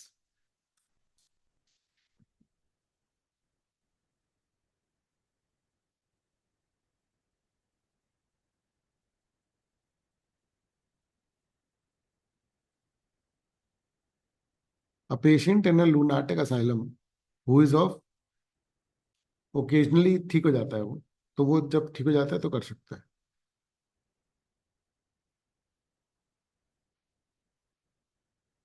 ठीक है। A sane man, sane मतलब समझदार, जो इसको fever हो गया है इतना या ड्रंक हो गया है, समझ नहीं पा रहा, तो उस समय जब तक वो नशे में है तब तक वो कॉन्ट्रैक्ट नहीं कर सकता। क्लियर है? तो इससे कॉन्ट्रैक्ट पे क्या असर पड़ता है? Contract by a person not of sound mind is void. Reason, capacity नहीं है उस समय कॉन्ट्रैक्ट करने की। साउंड माइंड वाला मामला इतना ही है, पर ये पूरा का पूरा माइनर के जैसे भी चलता है कि शुरुआत से ही क्या होता है, ये अग्रीमेंट पूरा का पूरा इनवैलिड। रीड कर लो उसे।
हेलो।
तो यूनाइटेड के asylum में पागल खाना।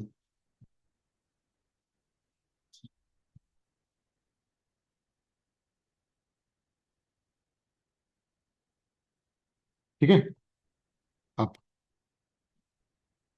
अब है कॉन्ट्रैक्ट बाय डिसक्वालिफाइड पर्सन। देखो कानून ने क्या किया था। देखो माइनर तो उसने बोला कि हाँ यार माइनर कॉन्ट्रैक्ट नहीं कर पाए ताकि बचे रहें। ठीक है। फिर उसने बोला कि यार जो व्यक्ति सोच समझ नहीं पा रहा उसके साथ भी कॉन्ट्रैक्ट का करना। समझ में आ रहा है। क्योंकि देखो कोई मेंटली इल है लेकिन उसके पास प्रॉपर्टी है तो लोग धोखाधड़ी कर देंगे और वो सारा कुछ कर देंगे। इसीलिए बनाया गया, सही गलत का बहुत विशेष ध्यान जो है वो रखा गया है कानून बनाते समय। है ये क्लियर। अब इसमें नेक्स्ट क्या है कि हमने बोला यार माइनर और ये तो कवर हो गए, ये तो बहुत ब्रॉड एरिया है। बहुत सारे ऐसी जगह हैं जिनमें कि हम लोगों को ना कॉन्ट्रैक्ट करने नहीं देना। ऐसे बहुत सारी स्थितियां हैं। तो हमने कहा कि चलो एक जेनरिक हेडिंग बना करके और उन सबको कवर करते हैं। माइनर और अनसाउंड माइंड तो अपन लोगों ने कवर कर लिया। कोई व्यक्ति किसी दुश्मन देश के व्यक्ति के साथ कॉन्ट्रैक्ट कर रहा है तो उसको डिस्क्वालिफाइड कर दो। प्लस दूसरे देश से जो राजा महाराजा या वो सब आते हैं, अभी बहुत सारे देश में चलता है ना राजा महाराजा वाला भी, है ना, या सरकारी आ रहे प्राइम मिनिस्टर आ रहे हैं उनके साथ अगर कोई कॉन्ट्रैक्ट हुआ फॉरेन सॉवरेन्स के साथ तो वो थोड़ा पूरे देश के ऊपर बात आ सकती है फ्रेंडली रिलेशन में, तो उनके साथ कॉन्ट्रैक्ट आप नहीं कर पाओगे। समझ में आ रही है बात। क्लियर है ना। अच्छा कंपनी को भी अपन एक अलग पर्सन मानते हो, उसके साथ कॉन्ट्रैक्ट की क्या स्थिति रहेगी, इंसॉल्वेंट के साथ कॉन्ट्रैक्ट कर सकते हो कि नहीं कर सकते, जो व्यक्ति जेल में है उसके साथ कॉन्ट्रैक्ट कर सकते हो या नहीं कर सकते, ये सब चीजें अपन लोग देख। क्लियर है। तो माइनर और अनसाउंड पर्सन के अलावा दूसरी कैटेगरी के लोग भी कुछ क्या है disqualified. Such contracts are generally void because these individuals lack legal capacity।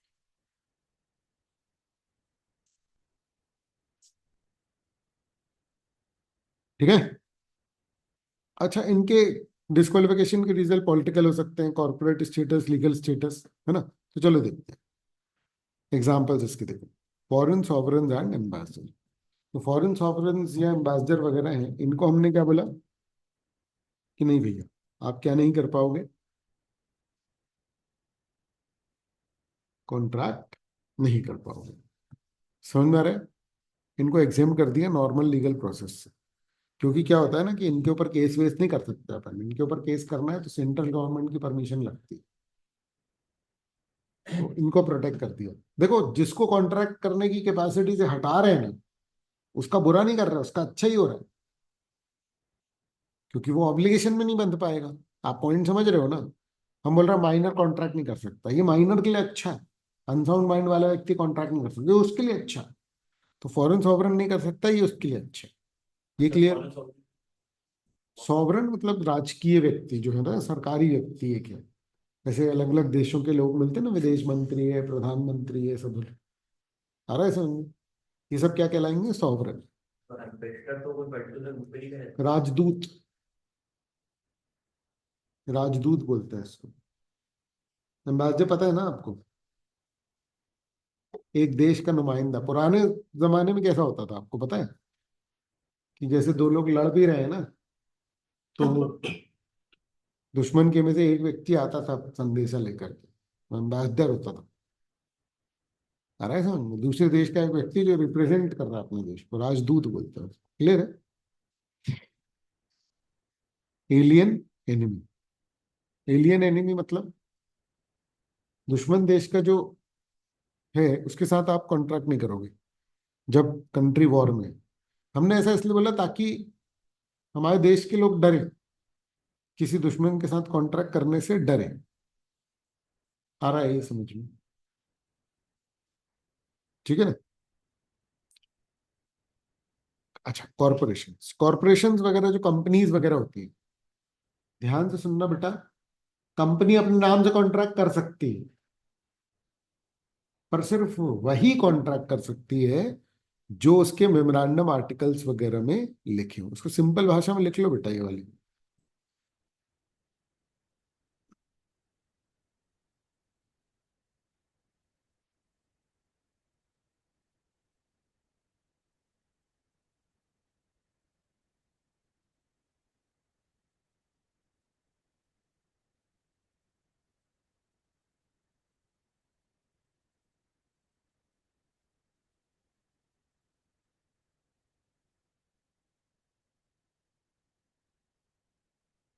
कौन सा वाला?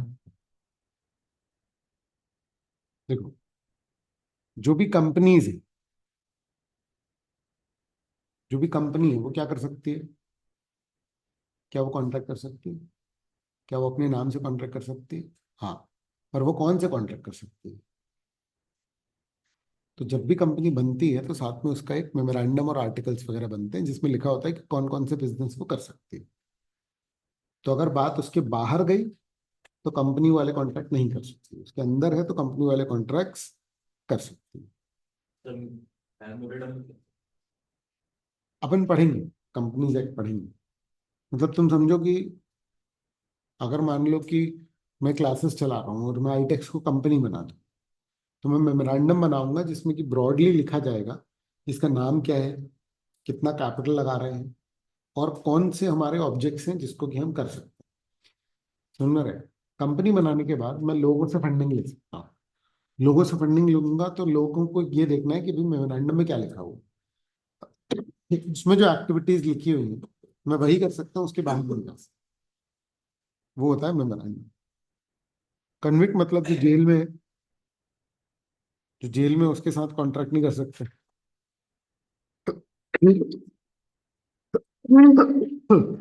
ठीक है? और जो इंसॉल्वेंट हो गए उनको भी कॉन्ट्रैक्चुअल कैपेसिटी उनसे छीन ली गई।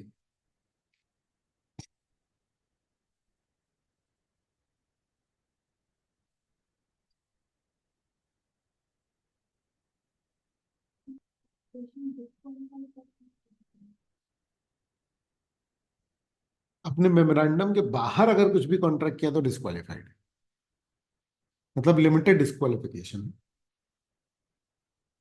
क्लियर है? है ना? पूरी तरीके से डिस्क्वालिफाइड नहीं है, कुछ हद तक डिस्क्वालिफाइड।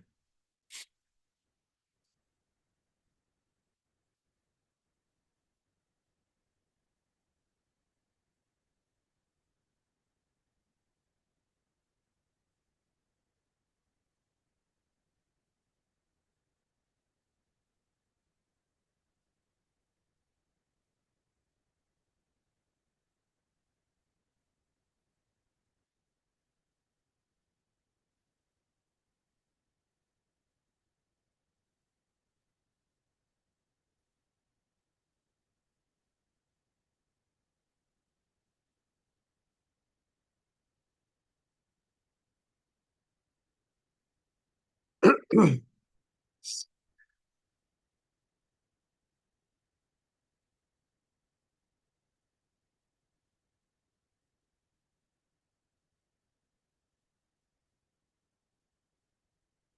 है,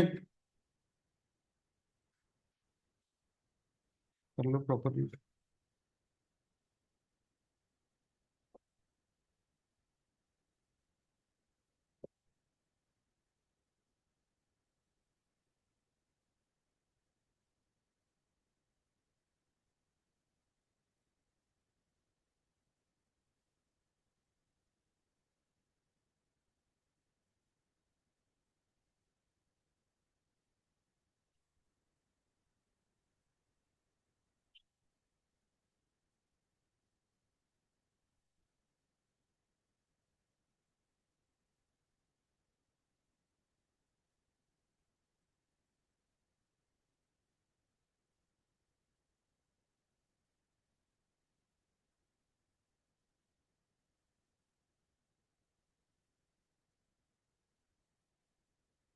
ठीक है,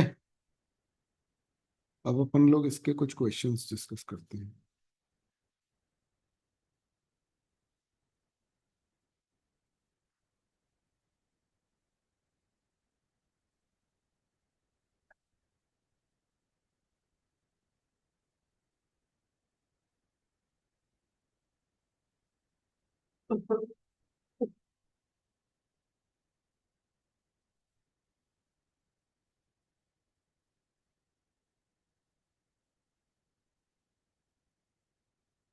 ये यूनिट 1 का है, देखो जरा एक बार।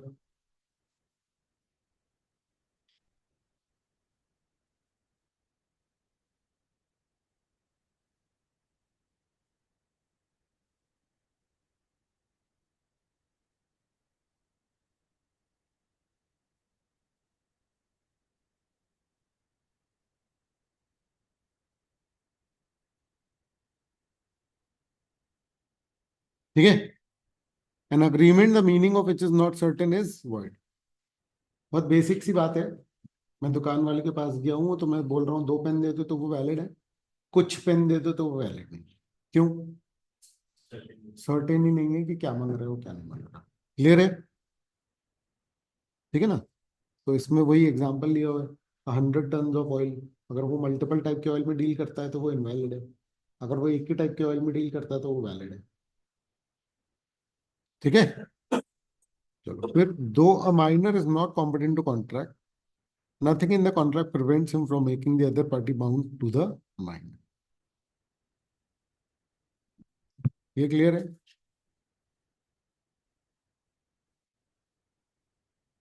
माइनर नहीं है कॉम्पिटेंट कॉन्ट्रैक्ट करने के लिए, लेकिन वो सामने वाली पार्टी पे केस कर सकता है। यानी माइनर लायबल नहीं होता, और सामने वाली पार्टी जरूर लायबल हो जाती है। बोलो क्लियर है क्या? बोलो बोलो। ठीक है,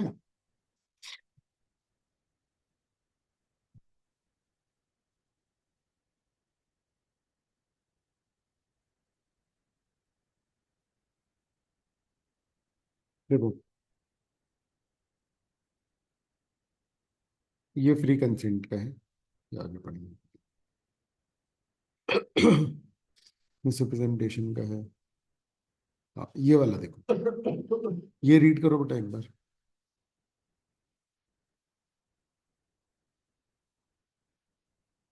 करो रीड।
हो गया,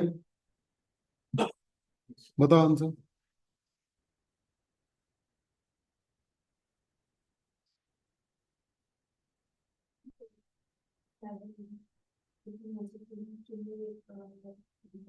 है ना, ये जेनरिक आंसर तुम्हारा हो गया। अब आंसर फ्रेम कैसे होगा ये ध्यान रखो।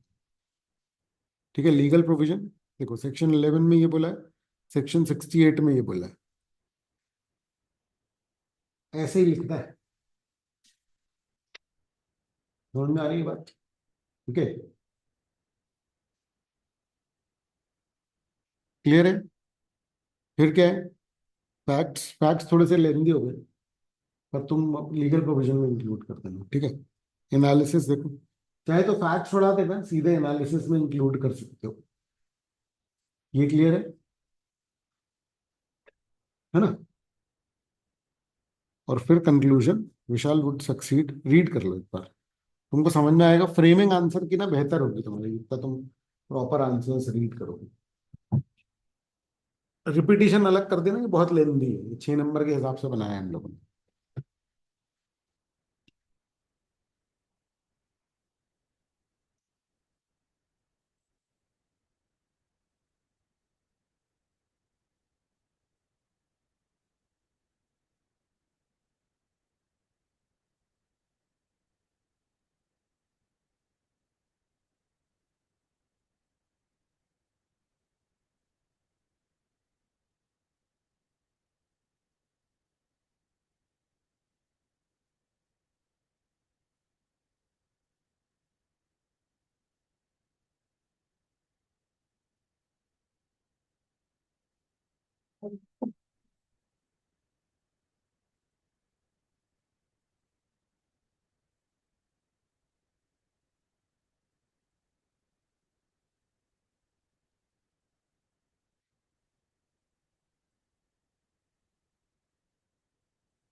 हो गया?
पढ़ लिया? आया समझ में? कोई कंसर्न, कुछ डाउट, कुछ क्लैरिफिकेशन चाहिए तो बताओ। सेक्शन एक्शन पूरे लिखने पड़ेंगे।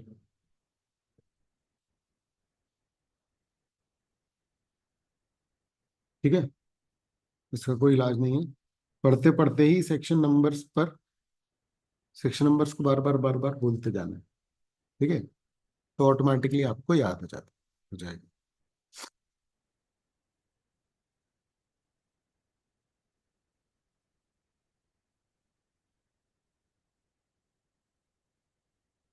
जैसे गलत लिख के आता हूँ मार्क्स कट जाते हैं। बेटा गलत तो लिख के आना मत धोखे से भी, समझ आ रही है बात? क्योंकि गलत लिखना ज्यादा बुरा है, बहुत बुरा हो जाएगा गलत लिखना। क्या है, गलती चल जाती, धोखेबाजी नहीं चलती। समझे? गलत लिखना है इस दो के बाद।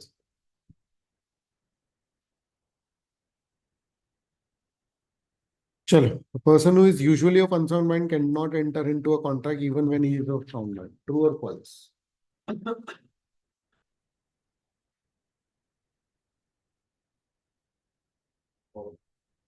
False क्यों? सर जब वो साउंड माइंड में रहते हैं तो कॉन्फ्लिक्ट कर सकते हैं। ठीक है, चलो, according to privity of contract, a stranger to contract if he is a beneficiary cannot enforce a contract.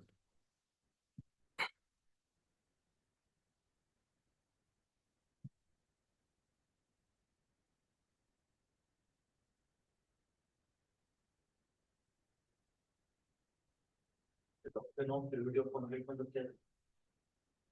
हाँ, rule, rule of privity of contract.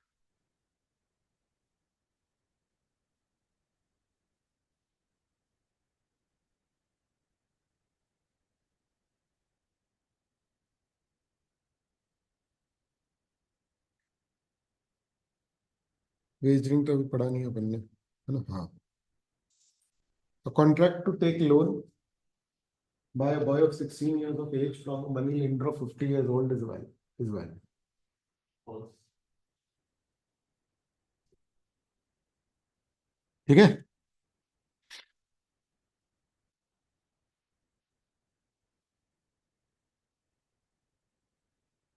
person is usually of sound mind, occasionally of unsound mind, is unable to make a contract.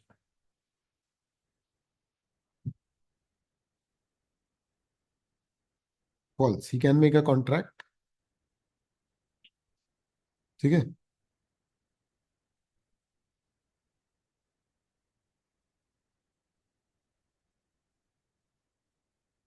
minor cannot be appointed as an agent as he is not competent to contract.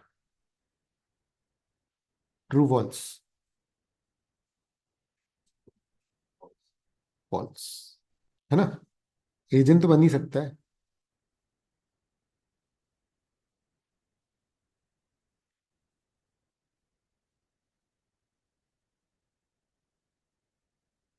A minor can neither undertake a liability nor receive a benefit under a contract. क्यों? Can take a benefits. है ना? तो law जो है वो ये बोलता है कि बेनिफिशियरी या प्रोमिसी तो हो सकता है वो। हाँ, फिर ये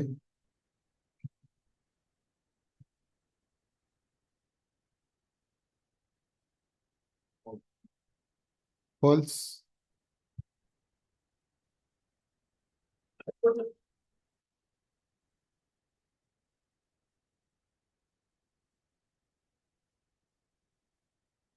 ठीक है,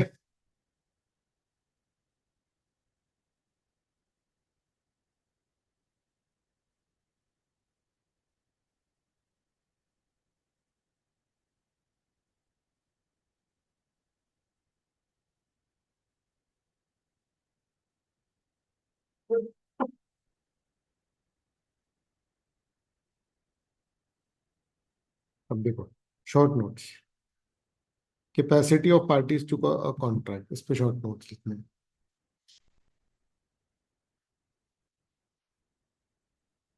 है ना? तो तीन मेजर पॉइंट्स आएंगे, फिर उनके एक्सप्लेनेशन आएंगे। कौन कौन से तीन मेजर पॉइंट्स आएंगे? सर मेजर रहने चाहिए। बिल्कुल सही, और साउंड माइंड। बिल्कुल सही,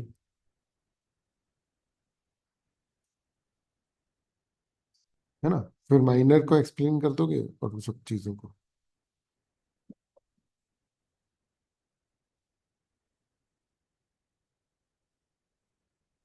आ रहा है क्या ये समझ में? क्लियर है?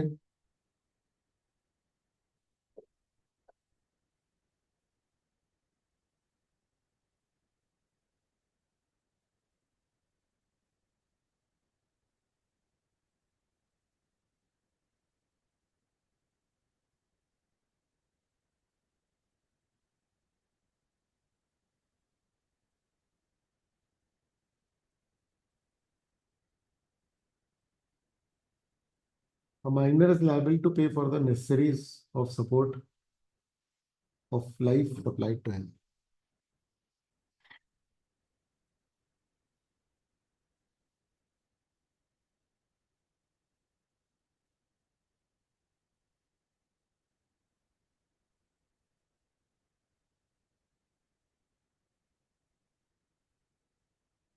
ट्रू है?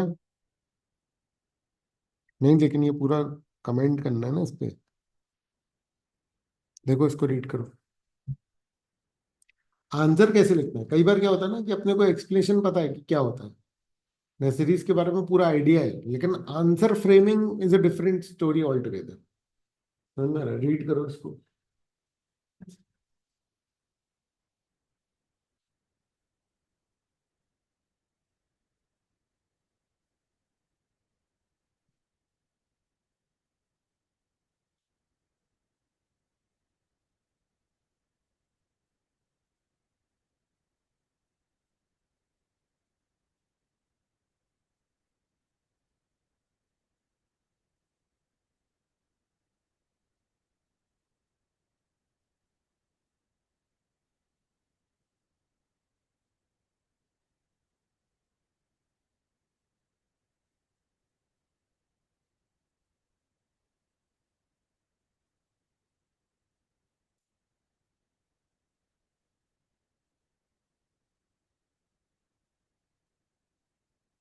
हो गया?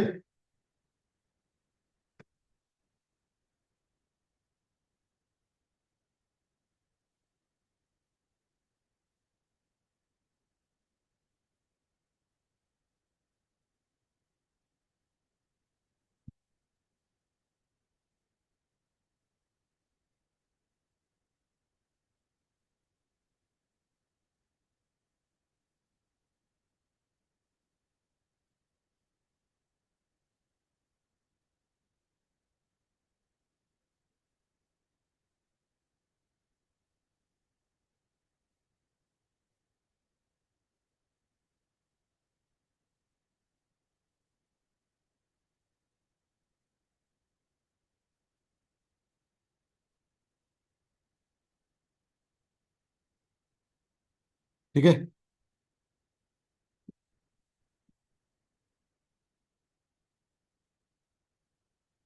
A minor can always plead minority.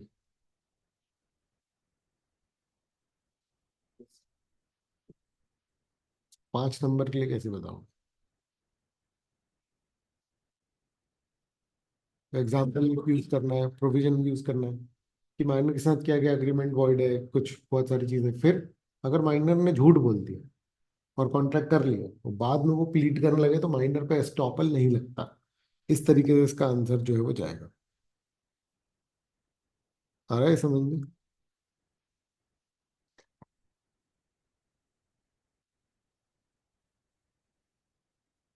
Minor पे स्पेसिफिक परफॉर्मेंस भी क्लेम नहीं हो सकता एंड ऑल दैट। ठीक है। फिर क्या है? Who are the disqualified person? ये एग्जाम क्या है बेटा? देखो अटेम्प्ट लिखा हुआ है इसमें, और रिपीट भी हुए हैं। मतलब ये जब से आ रहे हैं ना एग्जाम्स में, बहुत पहले से उठाए हुए हैं। सिर्फ बीच के पैच के नहीं होंगे। 2009 से 2018 तक के, क्योंकि तब तक ये कैसे चला था? मल्टीपल चॉइस के फॉर्म में। आ रहा है समझ में? इसलिए इसके जो हैं पुराने क्वेश्चंस मिलेंगे और 2018 के बाद के मिलेंगे। क्लियर है? क्योंकि कानून तो बदला नहीं है ना, कानून तो सेम है। तो पहले वाले क्वेश्चंस भी, और ये इंस्टीट्यूट के ही क्वेश्चंस हैं। ठीक है। 100 नंबर का पेपर तब भी आता था, तो you don't have to worry मतलब।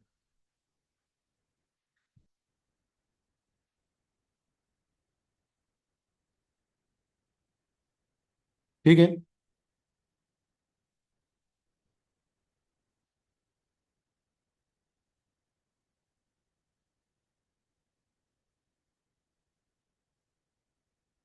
ठीक है।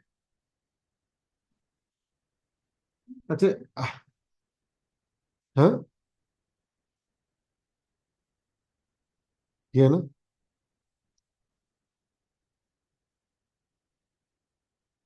मतलब डिस्क्वालिफाइड तो है ही ना, माइनर कॉन्ट्रैक्ट तो नहीं ही कर सकता ना। सर मैरिड वुमेन हाँ ये है एक्चुअली भी ना, ये थोड़ा सा वो है, ये थोड़ा सा गड़बड़ है। ठीक है, ये पर्टिकुलर कंडीशनल है, इसको काट ही दो। ठीक है, वो मैरिड, वो एक पर्टिकुलर होता था पर्दा नशीन वुमेन, वैसे करके होता था कि भाई फैमिली ऐसी कि भाई रिस्ट्रिक्ट करके रख रहे हैं ना वुमेन को, समझ आ रहा है, तो वो कोर्जन और वो वाला हो जाता था, तो वो वाला अग्रीमेंट वॉइड कर देते थे, समझ में आ रहा है, उसको प्रोटेक्ट करने के लिए। क्लियर है? ठीक है ना, तो ये अलग है। ठीक है, ये गलत हो गया, इसको अलग ही करते हैं।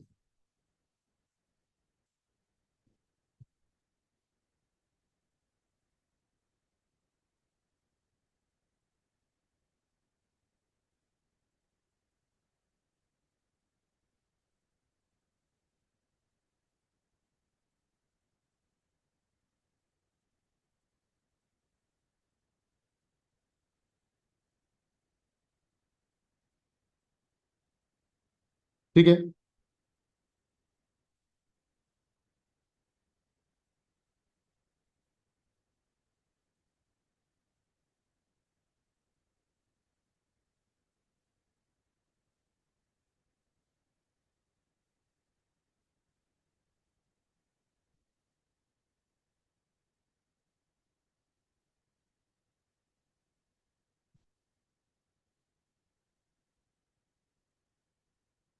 देखो पहले 10 नंबर तक के भी क्वेश्चन आते थे।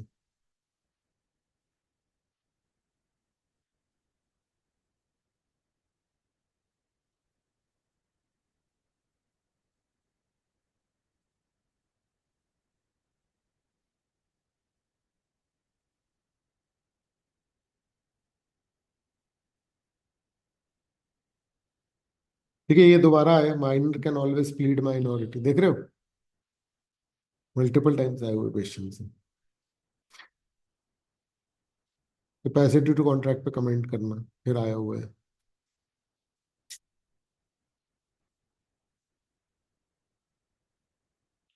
ये कंसिडरेशन का है।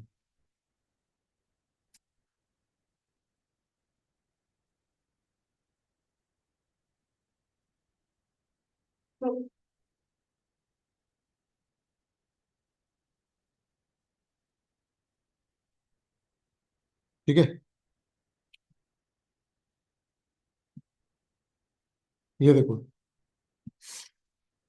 Contract by person of unsound mind, कैसे आते हैं क्वेश्चन ये देख लो, ये है और केस लॉ, दो टाइप से आते हैं बेटा। Who are the who are disqualified by law from entering into a valid contract,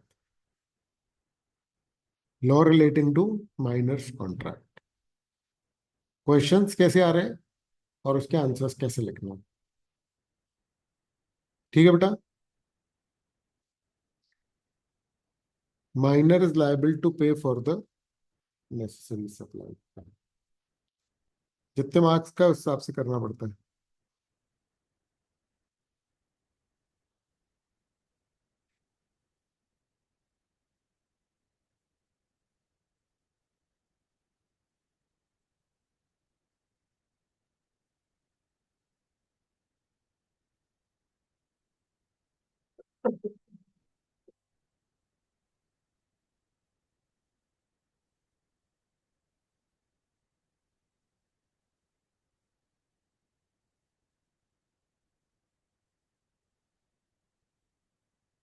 ये देख,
ये देखो 2022 में आया हुआ, वही लैपटॉप वाला क्वेश्चन।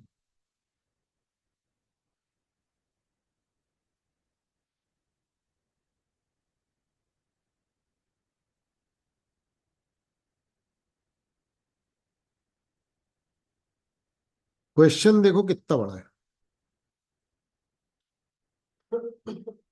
कितनी कहानियां बना रहा है, देख रहे हो? 3 सवाल है, 6 नंबर के।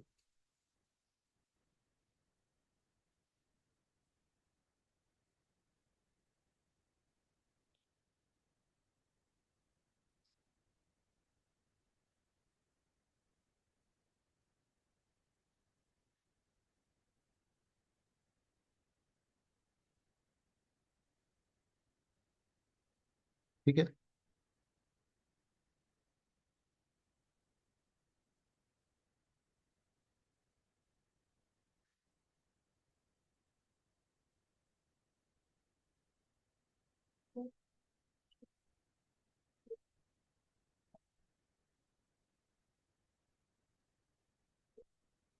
नहीं नहीं, 2 नंबर के हिसाब से मैं कभी नहीं लिखना। 2 नंबर में तो एक पैराग्राफ में आंसर लिख देना जिसमें सब चीजें इंक्लूड कर देना, याद रखना। समझ में आ रहा है? 3 नंबर में भी आपको पूरा नहीं लिखना, 2 पैराग्राफ में आंसर लिखो। सर इसमें तो 3 पॉइंट। तो तीनों को इंडिविजुअली आंसर कर देना, या तो फिर आप ऐसे कर सकते हो कि प्रोविजन का एक पूरा बनाओ, है ना? प्रोविजन का एक पैराग्राफ बना, दूसरे पैराग्राफ में एक एक का आंसर देते गए आप। ठीक है।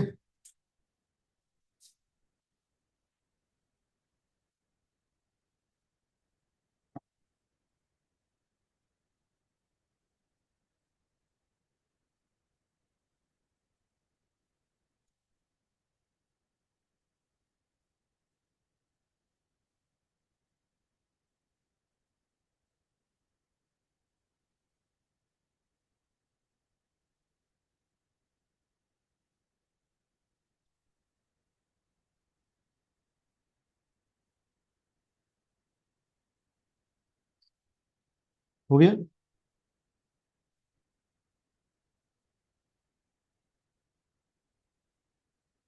तुम लोग के में है ना ये वाले क्वेश्चन? यही तो तुमको प्रिंट मिला है ना।